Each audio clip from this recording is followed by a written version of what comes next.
Hello, everyone.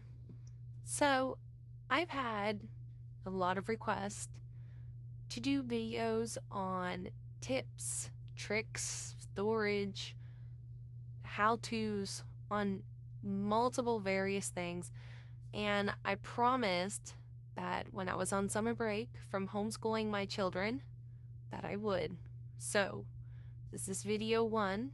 I'm going to be doing this series on basically tips, tricks, storage, organization, everything and anything about the craft world um, that can hopefully be applied not only to journalers, bookmakers, sewers, scrapbookers, painters, whatever, everybody.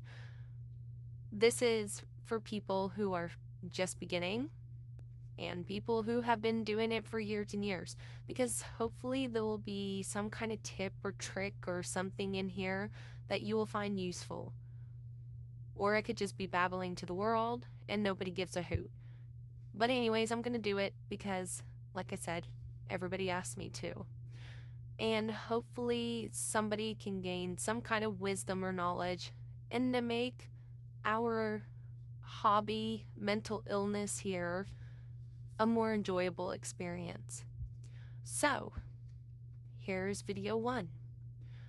The first I'm going to talk about is some essential things that I have on my desk that, well, I consider essential, but I think that a lot of crafters should have because it might help you not only express yourself and think of new creative ways to do things, but also aid in maybe cleanup and, that kind of stuff. So let me begin. Things I keep on my desk are these wonderful little bottles here. First of all, you can get these bottles in a 2-pack from the Dollar Tree for $1.25 and tax depending on where you live.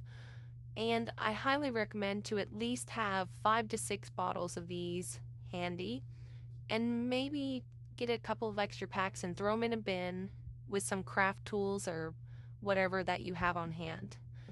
Now, each of these bottles I have, which this one I got a refill, but all of these are, and I highly recommend label them because you don't want to mix them up. As you can see, they're all clear, so you don't want to mix these up. So let's talk about these. The first and foremost essential one, good old H2O. Now, I know this may seem kind of obvious to a lot of people, but I use this for multiple things. One being, if I get something on my desk, I give it a little spritz, wipe it down. If this doesn't handle it, then I refer to one of these other bottles.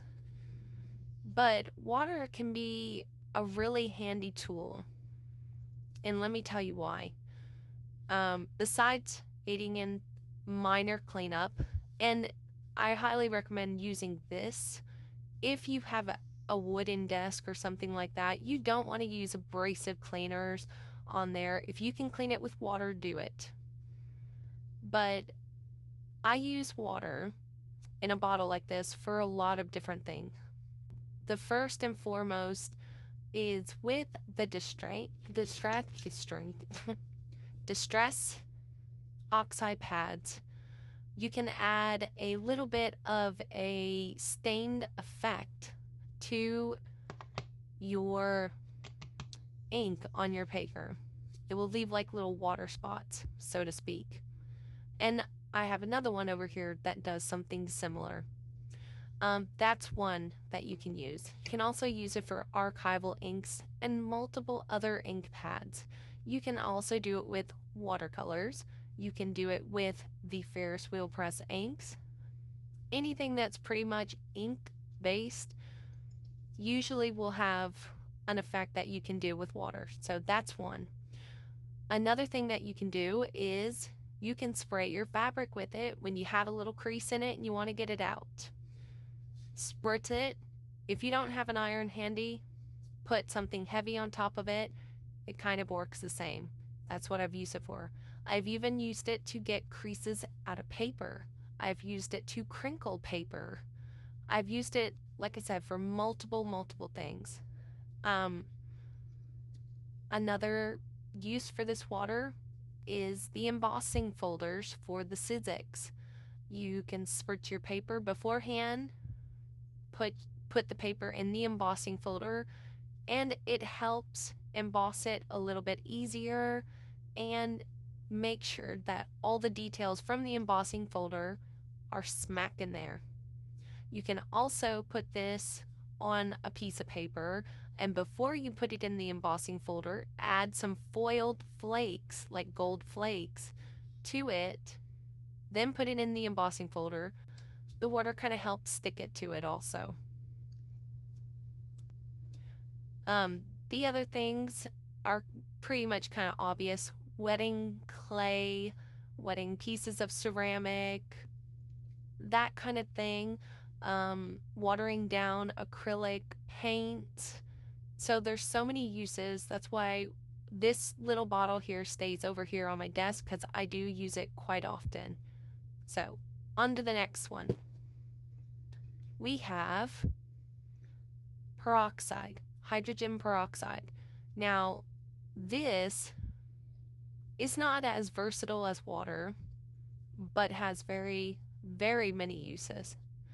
This also I've used with ink pads and ink oxides on my paper. This actually gives a really more uh, effect than the actual water does with the pads as well. That's usually what I use those for, or use this for. I don't know if it has something to do with the baking soda, I guess it's in it, whatever makes it fizz. It kind of has a little bit of an interaction with the inks. I haven't really used it on paints or anything like that. I've only used it with the ink pads, but I keep it handy because you never know what other uses I may find with it.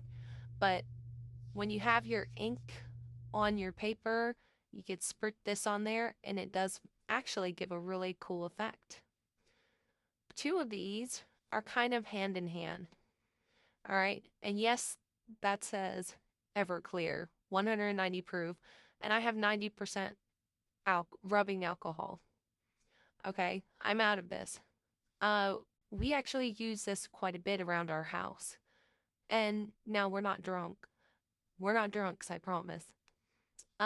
We actually use this to clean our 3D print beds. It's actually really good sterile cleaning agent. This is what we use this for a lot. The rubbing alcohol has a little bit of different uh, chemical makeup in it, and this I also use for a cleaning agent. These also give a very different effect to inks than the water and the peroxide. This will make your paper turn completely white again underneath when you spray it on there with the inks. So if you really want, if you got a very dark surface, let's say you had this all over your paper and you're like, you know what, I want to put really white spots, and instead of using a white ink to splatter it all on, you can use alcohol and it works really well. And so I mostly use these to clean with, and I spray my desk off with it. Uh, the Ferris wheel inks, calligraphy inks, gets it off immediately. And if I get it on my fingers or anything like that, I will automatically grab these bottles, spray real quick, and get it off of my hands as much as I can until I can go wash them. So these two are also very good. And the last is called Stiffen Stuff. Now, this one originally came in another bottle, but the little spray thing broke. However, I really like having this small bottle of this because when I am working with rice papers or even fabric or anything like that, and I need it to kind of stiffen up, especially when I'm working three-dimensionally, this stuff is great for it. It works better than Mod Podge. It's a fabric stiffener. So I do have this in a little bottle right here. So there you have it. These are my little essential bottles that I keep on my desk, handy just in case I need them to clean with or for any other craft projects. And that's what I use them for. So I know this is kind of a long video. However, I wanted to make this informative because maybe somebody here may not know this about these. And hopefully that will help you and help you to express more ideas or come up with new ideas for your own little crafting projects and have a little bit more fun with it. It's always fun to play with new things, especially this kind of stuff. But you can drink that one, don't drink that one. So I hope this helps people. Um, I don't know if it will or not, but maybe it will. But like I said, these are just little tips and stuff that I use to help me create my journal spreads or mixed media projects, and I hope they can help you too. So look forward to my next series. I'll try to make them a little bit shorter so they're not as long of videos. Thanks, guys.